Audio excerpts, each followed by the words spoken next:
Country that has been called resilient time and time again. I come from Pakistan. When economic crises hit us and we survived, we were called resilient. When political crises or terrorism hit us and we survived, we were called resilient.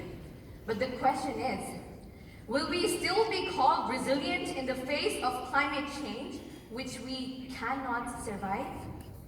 When climate change wrecks my country, displaces 33 million people, we cannot be resilient. When my already inflation-hit country incurs losses of about $30 billion, we cannot be resilient. When we never had the resources, the funds, the guidance to prepare for climate disasters, how could we be resilient? Let me ask all of you, do you think urban destruction from climate disasters is preventable? Yes. It is, I think. Let me reiterate my question. Let me ask you again. Do you think urban destruction from climate change is preventable? Yes. Do you think we have the science or the technology to move towards resilience? Yes. But do you think our leaders are doing enough to move the world towards resilience? No. Exactly. If our leaders do not understand the need for resilience right now, if we do not demand resilience right now, our leaders will continue to get away with inaction. The global north will continue to greenwash our futures, and the world will continue to become uninhabitable. And this is why we need resilient cities. But the idea of resilient cities will only be an idea without capital to turn that idea into reality.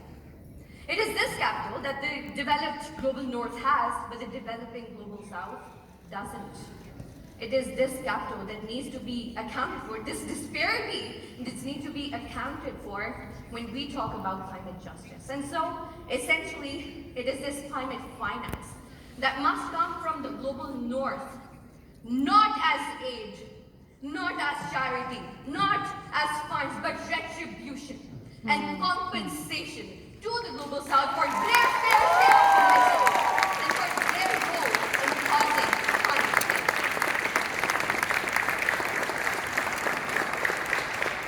But it is also true that just pumping in climate finance into cities will not automatically make cities climate resistant or resilient.